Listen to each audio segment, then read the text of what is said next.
사람마다 다르겠지만 생일을 맞이할 때 축하해주는 사람과 축하받는 사람의 사이에는 약간의 견해의 차이가 있을 수 있습니다. 제 아내는 자기 생일 전에 미리 가족들한테 이야기를 합니다. 언제가 내 생일이고 그리고 자신은 무슨 선물을 받고 싶어 이렇게 이야기를 해서 그 선물을 사달라고 합니다. 근데 저는 조금 다릅니다. 저는 이제 허리 찔러서 인사받는 것 같아서 미리 제 이야기를 하지도 않고 그리고 알아서 이렇게 챙겨주는 것을 좋아합니다. 그래서 가족들이 제 생일에 무엇을 갖고 싶냐라고 이렇게 물으면은 그거 대답하기도 어렵습니다. 물론 가족들 마음속에는 이왕 선물해 주는 거 필요한 거 해주면 좋으니까 어떤 것이 필요하냐라고 이렇게 묻지만 저는 그 선물 또한 알아서 해주기를 바라고 있습니다. 그리고 생일이 되면 아침에 미역국도 끓여주고 다른 날보다도 반찬도 많고 또 선물을 받으면 기분이 좋습니다. 그런데 저는 그런 것이 없어도 사랑과 애정이 듬뿍 담겨있는 말 한마디, 편지 하나만으로도 충분합니다. 물론 애정이 담겨있는 식사와 애정이 담겨있는 선물 받으면 더 좋겠지요. 생일이 되면 가족들이나 또 지인들로부터 축하를 많이 받습니다. 그 축하 하나하나 모두가 감사하고 귀한 것이지만 특별하게 생각나는 그 축하 하나가 있습니다. 얼마 전에 우리 교회 간식에 옥수수가 나왔는데요. 그 옥수수가 제 군대 동기가 이제 보내준 겁니다. 그 옥수수를 보내준 군대 동기로부터 전화가 왔어요. 생일에. 그러면서 생일 축하한다라고 이렇게 이야기를 합니다. 전역을 하고 나서 한 번도 보지 못했어요.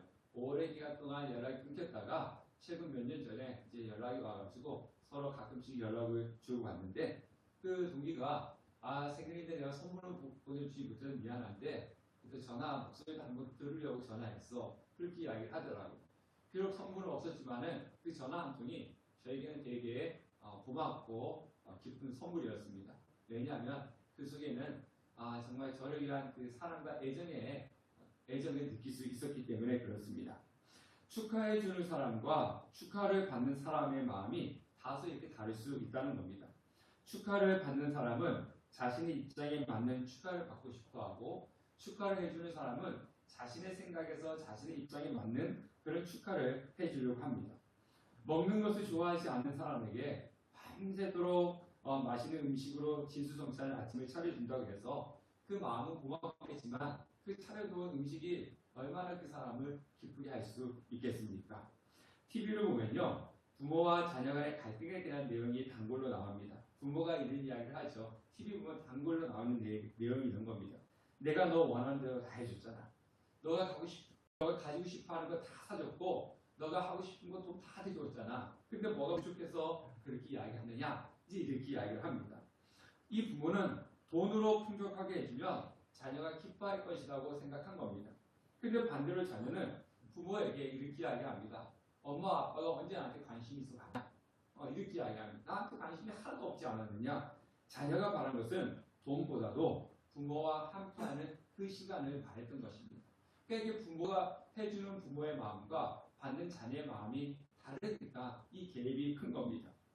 상대를 기쁘게 해준다는 것은 상대의 뜻을 알고 뜻에 맞춰주는 것이라고 할 수 있을 것입니다. 자신의 입장에서는 열심히 하였는데 오히려 그것이 상대에게 기쁨을 주지 못하는 경우가 참 많습니다. 그 이유는 축하를 자신의 입장에서 자신의 방법대로 하려고 하기 때문에 그렇습니다. 신앙도 자신의 입장에서 자신의 방법대로 하는 경우가 많이 있습니다. 신앙생활하면서 내가 좋아하는 거, 내가 부담이 되지 않고 내가 편안하게 할 수 있는 것을 열심히 하지만 반대로 나에게 부담이 되고 내가 싫어하는 것은 외면하면서 신앙생활 할 때가 많이 있다는 겁니다. 그러면서 다들 하는 소리가 뭐냐면 나는 나름대로 열심히 했어. 열심히 하는데 무엇을 열심히 했냐면 내가 좋아하는 것만 열심히 했다라는 것입니다. 그래서 열심히 했다라고 할 때 이것을 하나님께서 알아주시겠지 하면서 착각을 하는 경우가 있습니다. 이사야서 1장에 보면요. 하나님께서 이스라엘 백성들에게 뭐라 그러냐면요. 너희들 나한테 나와서 매 안식일마다 제사 드리는데 제사 드리는 그 기름 냄새 내가 맡기 싫다고 했어요. 제발 이제는 제사 드리지 마라. 그리고 심지어 뭐라 그러냐면 저 사람들이 나한테 와서 제사 드리지 못하도록 막아달라고 그랬어요. 그러니까 이스라엘 백성들은 나름대로 우리는 열심히 제사를 드리면은 하나님한테 잘하는 거야, 하나님이 기쁘시게 하는 거야 라고 생각하면서 제사를 열심히 드렸는데 하나님은 아니다라고 하는 거죠. 이거는 이스라엘 백성들이 자신의 생각과 자신의 방법대로 하나님을 섬겼기 때문에 그렇습니다. 자, 우리 한번 생각해 보세요. 여러분들 주일마다 와서 예배 드리는데 하나님께서 우리에게 난 너희들이 예배 드리는 그 소리 듣기 싫어. 너희들이 예배 시간에 와서 찬양하는 그 찬양 소리 듣기 싫어. 예배 그만 드려. 이렇게 말씀하신다면 우리가 마음이 어떻겠습니까? 물론 하나님은 우리의 마음을 감찰하시는 분이시기 때문에 나름대로 무엇인가 열심히 하려고 하는 그 마음을 보시기 때문에 그 마음을 귀하게 여기시지만 그런데 나의 방식과 나의 생각대로 신앙생활하는 것을 하나님을 기쁘시게 할 수 없다는 것입니다. 하나님의 뜻을 생각하지 않고 내가 믿기 편한 방식대로 신앙생활해서는 안 됩니다. 우리는 스스로 내 신앙의 방식을 정해놓은 것 같습니다. 사람들마다 나 신앙생활 이렇게 해야 돼, 신앙생활 이렇게 해야 돼, 이렇게 해야 돼, 그렇게 정해놓고 그렇게 하는 것 같습니다. 이것은 내가 좋아하고 편하니까 열심히 하고 저것은 나에게 부담이 되고 싫으니까 하지 말고 이렇게 자신이 믿기 편한 방식대로 정해놓고 신앙생활하는 모습은 결코 하나님을 기쁘시게 할 수 없다는 것입니다. 자, 우리 1절 말씀을 다 같이 한번 읽어보도록 하겠습니다. 시작. 그러므로 형제들아 우리가 끝으로 주 예수 안에서 너희에게 구하고 권면하노니 너희가 마땅히 어떻게 행하며 하나님을 기쁘시게 할 수 있는지를 우리에게 배웠으니 곧 너희가 행하는 바라 더욱 힘쓰라. 사도 바울이 하는 이야기가 뭐냐면 너희들이 어떻게 하면 하나님을 기쁘시게 할 수 있는지 나한테 배우지 않았느냐. 그러니까 너희는 지금 행하고 있는데 하나님을 기쁘시게 행하고 있는데 그 하나님을 기쁘시게 하기 위해서 더 힘써 행하라. 이렇게 말씀을 하고 있습니다. 즉 우리는 하나님을 기쁘시게 하기 위해서 애쓰고 수고해야 됩니다. 그러면 앞에서 말씀드렸듯이 그럼 하나님을 기쁘시게 하기 위해서는 선행되어야 될 것이 있다는 거예요. 하나님을 기쁘시게 하기 위해서는 반드시 선행되어야 되는 것이 있는데 그것이 뭐냐 하면 바로 하나님의 뜻을 아는 것입니다. 오늘 우리가 읽은 성경에서 하나님을 기쁘시게 하는 하나님의 뜻에 대해서 말씀을 하고 있습니다. 자, 3절에 다 같이 읽겠습니다. 시작. 하나님의 뜻은 이것이니 너희의 거룩함이라 곧 음란을 버리고. 자, 3절에 하나님의 뜻이 뭐라고요? 거룩함이라는 거죠. 하나님을 기쁘시게 하는 하나님의 뜻은 뭐냐? 거룩함이다 라고 이렇게 얘기합니다. 자, 우리가 거룩함이다 라고 할 때 우리가 딱 들으면은 무엇을 떠올리냐면요, 뭔가 좀 신령하고 또 근엄하고 종교적인 것을 떠오르기 쉽습니다. 말도 여러분 안녕하세요 뭐 이렇게 하나님의 축복이 있을 겁니다 이러면은 왠지 그 사람은 뭐처럼 보이니까 거룩하다 이렇게 생각을 할 수가 있습니다. 그러나 거룩은요 그런 것이 아닙니다. 여러분 기도하십시오 막 이러면서 늘 성경책 들고 다니고 막 이런 것이 거룩한 것이 아닙니다. 거룩은요 하나님을 닮아가는 겁니다. 하나님의 성품을 닮아가고 하나님의 가치를 닮아가는 것이 거룩입니다. 그래서 성경에서 하나님이 늘상 얘기하는 것이 뭐냐면 내가 거룩하니 너희도 거룩하라. 이 뭡니까? 내가 거룩하니까 너희도 날 닮아야 돼. 이 이야기를 하고 있는 거죠. 자, 거룩을 다른 말로 하면 무엇이냐면요, 제가 여러 번 말씀드렸는데 거룩의 다른 말은 구별입니다. 구분과 구별은 다릅니다. 자, 이것을 이해하기 위해서는 당시의 시대적 상황을 알아야 됩니다. 항상 성경은요, 이 한글 성경 지금 관점에서 보면요, 다 오역을 합니다. 이 성경은 그 당시에 2000년 전, 4000년 전 이스라엘 민족들에게 주셨을 때 그 시대적 배경을 알아야지만이 올바로 우리가 이해할 수 있어요. 사람들은 자신들이 죄를 짓고 싶어 하는데 법에 걸립니다.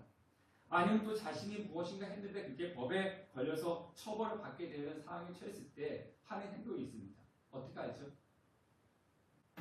내가 저것을 하고 싶어. 근데 저것을 하고 싶은데 저걸 하면 법에 걸려. 아니면 내가 지금 뭔가 잘못을 했는데 뭔가 행동을 했는데 이게 법에 걸려서 처벌을 받게 돼 있어. 그럼 사람이 하는 행동이 있습니다. 뭐냐면은 법을 바꾸는 겁니다. 법을 바꾸어서 자신들이 하고 싶은 범죄를 정당하게 저지르고 자신이 지은 죄에 대한 법의 처벌을 피해가는 겁니다. 그래서 저는 개인적으로 뭐 예를 하나 든다면 간통죄 폐지가 이런 거 아니었나 그렇게 생각을 합니다. 낙태도 그렇고요. 정치인들은요 자신의 입맛에 맞게끔 법을 바꿉니다. 그래서 죄를 지었음에도 불구하고 법을 바꿔가지고 요리조리 다 피해 다닙니다. 시민단체들은 어떻습니까? 자신들에게 맞는 그런 법을 계속 제정을 해가지고 청원합니다. 이렇게 법을 바꿔주세요. 이렇게 법을 바꿔주세요. 그러다 보니까 나중에는 그 법이 제정되는 그런 경우가 있습니다. 지금 항상 이 기독교 안에 이슈가 되는 것이 뭐냐면 차별금지법입니다. 동성애법 그리고 성적인 취향을 내가 정할 수 있다. 성적인 취향을 내가 정할 수 있다는 것은 뭐냐면 내가 남자가 하고 싶으면 남자가 되는 거고 내가 여자가 되고 싶으면 여자가 되는 거예요. 네, 그게 바로 차별금지법입니다. 동성애를 합법화시키는 것으로만 끝나는 게 아니라 이걸 계속 올리지 않습니까? 네, 자신들의 것을 합법화시키기 위해서 올리는 것입니다. 그런데요, 아무리 법을 바꿔서 자신들이 하고 싶은 죄를 정당하게 저지른다 하더라도 사람에게는 예수 믿는 사람이나 믿지 않는 사람이나 뭐가 있냐면 양심이 있습니다. 그래서 법에는 걸리지 않더라도 어디에 거슬리게 되는 겁니까? 양심에 거슬리게 되는 겁니다. 그러다 보면 죄책감이 드는 거죠. 그리고 사람들로부터 윤리적인 지탄을 받습니다. 어떻게 사람이 그럴 수 있어? 이 법에서는 합당하더라도 도덕적인 윤리적인 부분에서 지탄을 받는 거죠. 그러면 안 되지. 그 지탄을 받습니다. 그래서 그런 양심의 가치조차 받지 않고 마음대로 죄악을 저지르기 위해서 무엇을 사용하느냐? 종교를 사용합니다. 종교. 자, 이스라엘 백성들이 하나님께서 주신 가나안 땅에 들어갔을 때 그 가나안 땅에 들어가서 섬긴 신이 있어요. 하나님은 가나안 땅에서 뭐가 섬기라고 했습니까? 하나님을 섬기라고 했는데 이스라엘 백성들은 섬기라는 하나님을 섬기지 않고 섬긴 신이 있습니다. 그 신이 무엇이죠? 네, 성경에 많이 나오잖아요. 구약 성경 읽으면은 많이 나온 신이 있어요. 네, 바알과 또 아세라 신이죠. 네, 바알과 아세라 신을 섬기는 거예요. 자, 근데 바알은요 무슨 신이에요? 풍요의 신이에요. 풍요의 신. 네, 여러분 이거는 성경을 교회 다니면 기본적으로 알고 있어야 돼요. 농사의 신이란 말이에요. 그럼 아세라 신은 무슨 신입니까? 다산의 신입니다. 그래서 아세라 상은요 여성들의 가슴이 여러 개 달려 있어요. 네, 다산이죠. 네. 농사를 짓기 위해서는 꼭 필요한 것이 있습니다. 뭐죠? 비입니다. 비. 비가 없으면 농사를 지을 수가 없죠. 요즘 강릉에 비가 오지 않아서 식수가 없어서 달리고 식수뿐이겠습니까? 지금 농사를 짓지 못해가지고 막 농작물이 말라 죽고 있잖아요. 네. 농사의 비는 필수인데 특히 팔레스티니 지역은요 우리나라보다 건조한 기후지 않습니까? 그러니까 비의 소중함은 우리나라의 그 비의 소중함보다 더 크다는 겁니다. 훨씬 더 간절한 거죠. 자, 그래서 그곳에서 농사를 짓기 위해서는 바알신을 섬기는 사람들은 바알신이 뭐를 내려줘야 돼요? 비를 내려줘야 되죠. 근데 바알신이 비를 내려줘야 되는데 그들이 어떻게 하면 비가 온다라고 생각했냐면요. 바알신은 풍요의 신이고 아세라 신은 다산의 신이잖아요. 이 바알과 아세라 신이 성관계를 할 때 이 땅에 뭐가 온다고 생각했냐면은 비가 내린다라고 생각을 했어요. 자, 물론 여기까지 우리 생각할 때 뭐 그래 이지만 뭐 4,000년 전 5,000년 전에 고대 사람들은 그렇게 생각할 수도 있었겠죠. 그런데요. 더 우리가 웃긴 거는 이 두 신이 성관계를 하도록 해야 되는데 우리가 비가 필요할 때 비를 적당하게 내려주시는 분은 하나님밖에 없잖아요. 그러니까 바알과 아세라가 비를 내려줘야 되는데 비를 내리기 위해서는 성관계를 해야지만 비가 내리기 때문에 그 두 신이 성관계를 하도록 해야 되는데 어떻게 하냐면은 인간들의 성관계를 하면 그것을 본 바알과 아세라 신이 자극을 받아서 자기들끼리도 성관계를 하게 되고 그러면 이 땅에 비가 온다라고 믿었어요. 네. 이것이 가나안 바알과 아세라 신의 모습입니다. 자, 그러면 이 두 신을 자극하기 위해서 사람들이 성관계를 맺어야 되는데 그래서 신전의 제사를 밑에 그 옆에 무엇을 두었냐면요. 신전 옆에 창녀를 두었습니다. 그러니까 바알과 아세라 신 앞에 제사를 드리면서 뭐를 같이 한 거예요? 신전 창녀들과 성관계를 하게 된 것입니다. 그러니까 이런 상황 속에서 이러한 음란은요 법적으로도 문제가 안 됩니다. 또 종교적으로 허용한 거니까 양심적으로도 이 바알과 아세라를 섬기는 사람들은 그 당시 가나안 사람들 다 바알과 아세라를 섬겼으니까 종교적으로도 그렇게 허용을 해버리니까 양심적으로도 걸리는 것이 하나도 없게 되는 것입니다.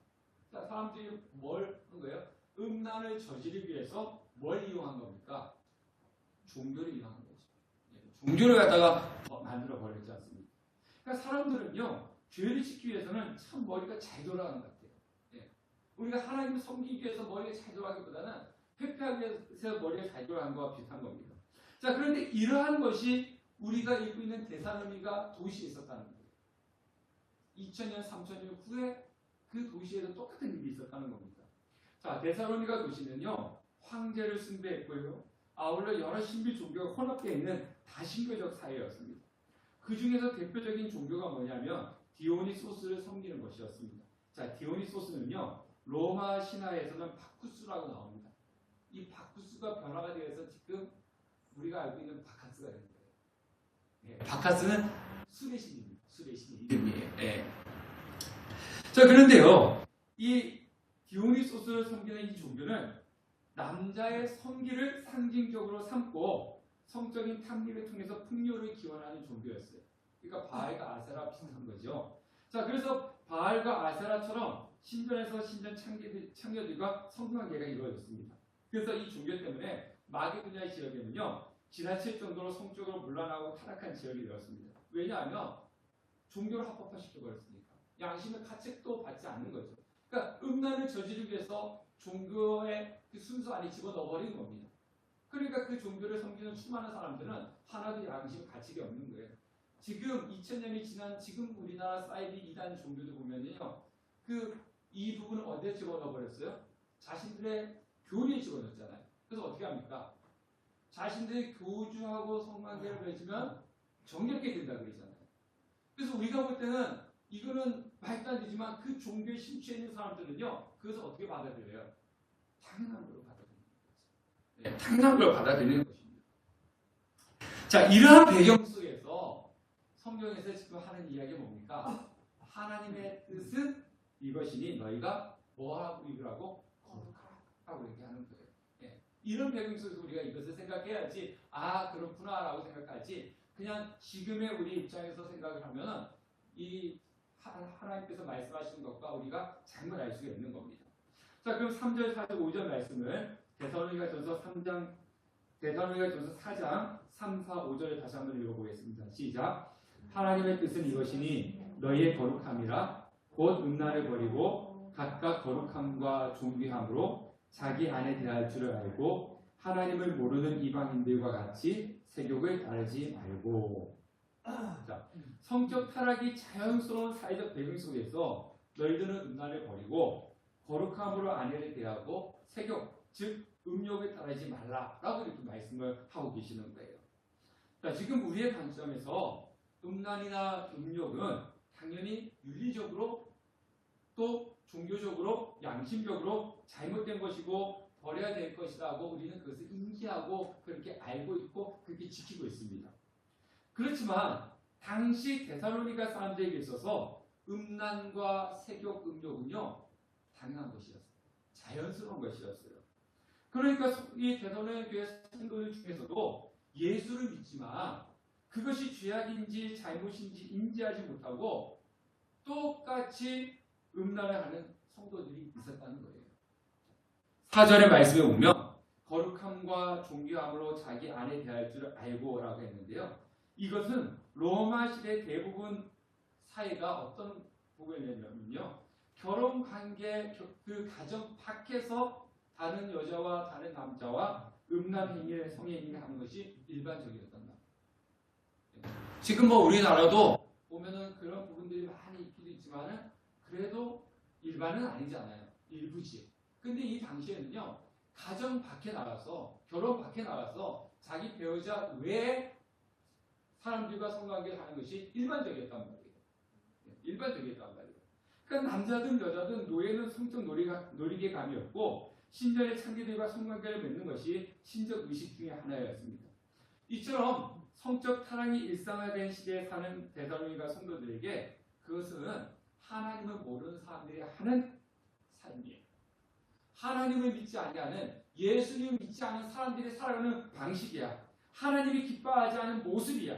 그렇기 때문에 우리는 이방인들 같이 성적으로 부도덕한 사람들과 구별되어서 살아가는 것, 그것이 바로 거룩함이다. 그것이 바로 하나님의 뜻이고 그것이 바로 하나님을 기쁘시게 하는 것이다. 이렇게 말씀을 하고 있는 거예요. 자, 우리가 다시 한번 구분과 구별에 대해서 살펴보도록 하겠습니다. 자, 그림을 한번 보세요. 1번이 있고 2번이 있는데요. 자, 이 1번과 2번 중에서 어떤 것이 구분일까요? 구분. 2번. 네, 구분은 2번입니다. 그럼 구별은요? 1번입니다. 당연히 1번이겠죠. 1번 중에 하나니까. 자, 1번을 보면요. 빨간색 동그라미가 많잖아요. 그 중에 노란색 동그라미가 적지 않습니까? 근데 딱 보면은 빨간색 동그라미 속에서 노란색 동그라미가 딱 구별이 되잖아요. 이게 구별입니다. 그리고 2번은요. 구분시키는 거죠. 빨간색은 빨간색대로, 노란색은 노란색대로 이렇게 구분을 시키는 겁니다. 자, 우리 기독교는요. 구분이 아니라 구별이 돼야 되는 겁니다. 간혹 믿는 사람들끼리 우리끼리 모여서 마을을 만들고 믿는 사람들끼리 모여서 사는 그런 경우가 공동체가 있어요. 그것이 나쁘다라고는 하지 않지만은 꼭 건강한 것은 아닙니다. 성경은요, 우리끼리 살아라, 믿는 사람끼리 모여 살아라 그렇게 말씀하지 않습니다. 성경은 이 세상 속에 들어가서 이 세상 속에서 구별되어 살아가라 그렇게 말씀을 하고 있는 거예요. 바로 이것이 거룩이라고 하는 겁니다. 자, 데살로니가 도시는 성적인 타락이 일상화되어 있어서 그들과 구별되어 음란과 음욕을 버리는 구별된 존재로 살아가는 것, 그 거룩한 존재가 되라고 하는 겁니다. 자, 그러면 우리가 생각할 때 이렇게 생각할 수 있습니다. 우리는 우리와는 거리가 멀다. 왜냐하면 우리가 살아가는 사회도 데살로니가 도시만큼 참 성적으로 타락해 있습니다. 우리가 몰라서 그렇지.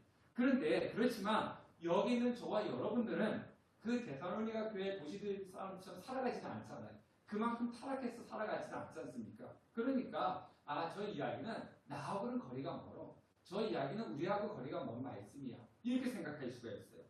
그런데 여기서 우리가 생각해야 될 것은 뭐냐면요. 성적인 거룩함만을 이야기하는 것이 아닙니다. 성적인 타락은 그 사회의 어떤 것이라고 했습니까? 삶의 방식이라고 했잖아요. 세상 사람들이 살아가는 방식대로가 아니라 예수 믿는 성도로서 구별된 모습으로 살아가라라고 하나님께서 말씀하시는 거예요. 많은 사람들이 이런 이야기하죠. 내가 교회 가봤더니 교회와 세상이 똑같대. 이렇게 이야기하는 걸 많습니다. 즉 뭐냐? 아니 세상 사람들이 살아가는 것처럼 교회 똑같지 그렇게 살아가대? 또 세상에서 일어나는 일들이 교회 안에서 이루어지고 있대? 뭐 교회라고 해서 뭐 다를 줄 알았더니 갔더니 똑같대? 이렇게 이야기하는 사람이 참 많습니다. 또 성도와 세상 사람들이 구별이 안 된다는 거예요. 뭐 그런 이야기 있잖아요. 같은 직장 생활을 오랫동안 했는데 나중에 몇 년 지나서 뭐 교회 다녔어? 이렇게 놀리는 사람들이 많다는 거지 않습니까? 교회 다니는지 몰랐다. 또 주위에 교회만 안 가면은 예수 믿는 사람인지 몰랐다. 이런 이야기를 많이 합니다. 그만큼 그 사람이 뭐 했다는 거예요? 세상 사람들과 똑같이 살아갔다는 겁니다. 구별이 되지 않았다는 거예요. 교회와 세상은 달라야 됩니다. 성도와 세상 사람들은 구별이 되어야 됩니다. 달라야 되는 거죠.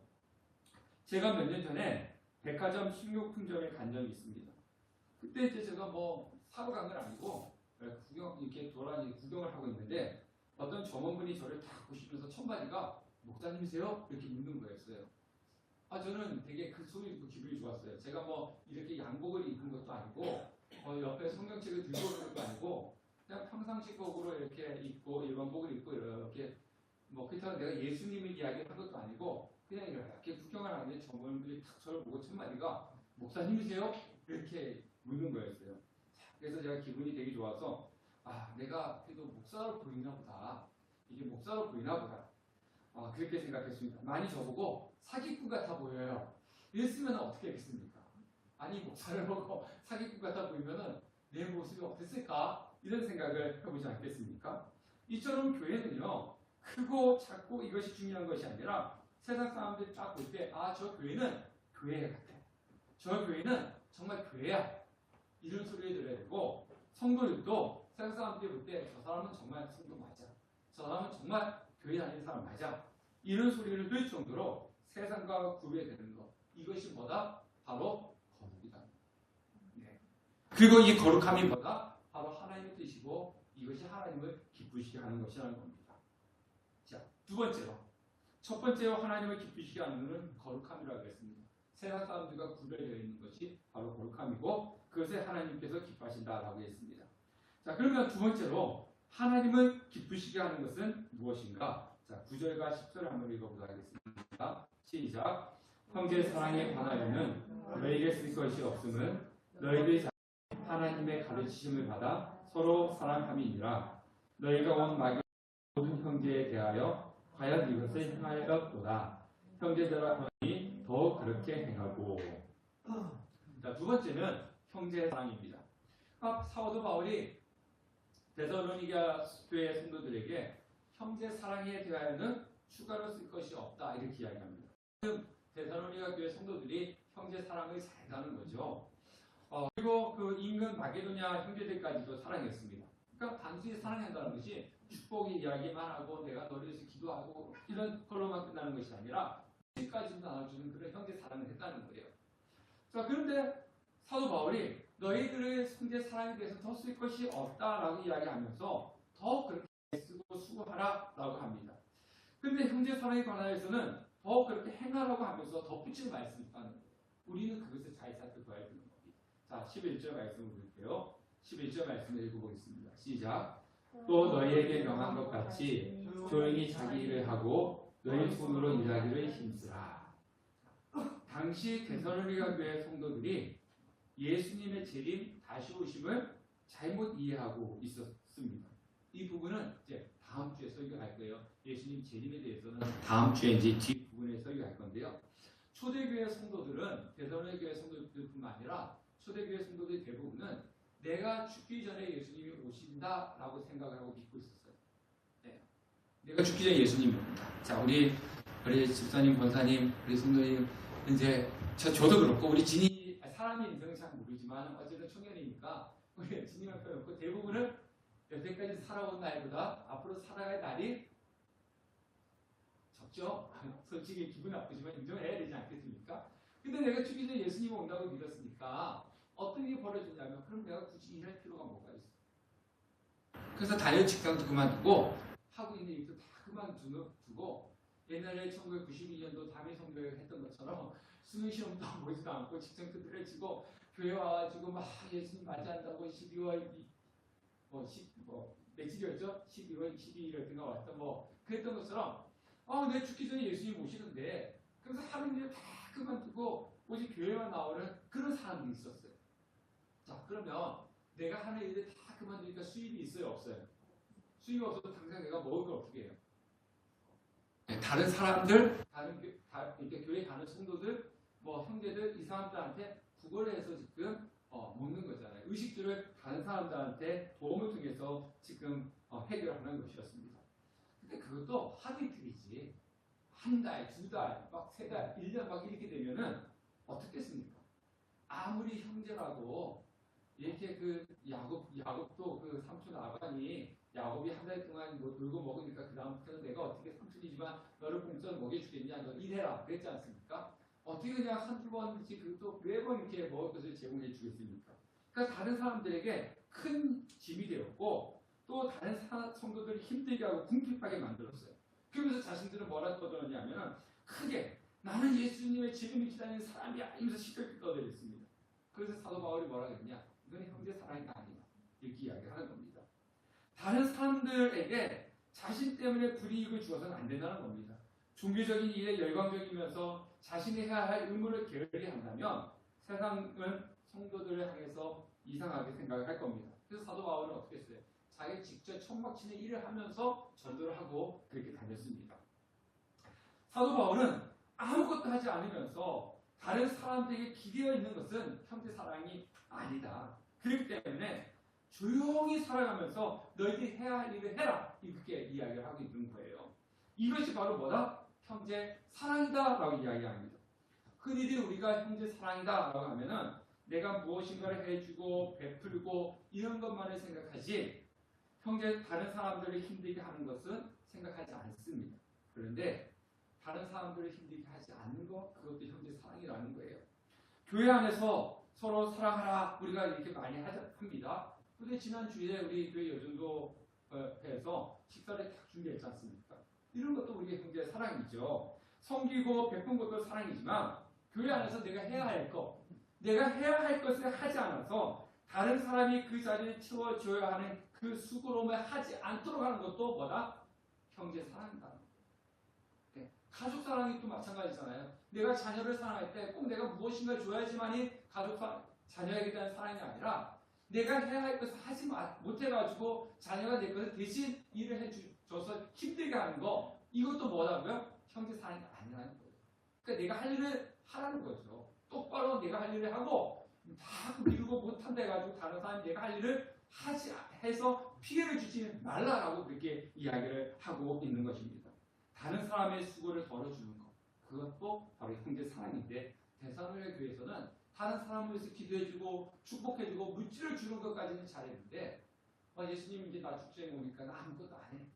너가 나 먹을 거 좀 줘. 너가 나 먹을 거 좀 줘. 그래서 다른 사람들이 힘들게 하고 지문이 지워주는 거, 그것은 형제 사랑의 모습이 아니다. 그것까지 형제 사랑을 해라. 이게 하나님의 뜻이고 하나님 기쁘시게 한 거다라고 말씀을 하는 겁니다. 고린도전서 2장에도 데살로니가전서 2장에 보면 사도 바울은 자신이 이렇게 하는 것은 뭐냐? 사람을 기쁘게 하는 것이 아니라 하나님을 기쁘시게 합니다라고 그렇게 말씀을 하고 있습니다. 하나님을 기쁘시게 하는 것은 하나님의 뜻을 아는 겁니다. 그 하나님의 뜻은 바로 무엇이냐? 거룩함인데 이것은 세상의 사람들을 따라서 살아가지 말고 세상 사람들이 살아가는 그 방법대로 똑같이 살아가지 말고 세상 사람들과는 다르게 되게 살아가는 것, 그것이 바로 거룩합니다라고 하는 겁니다. 그리고 두 번째는 형제 사랑입니다.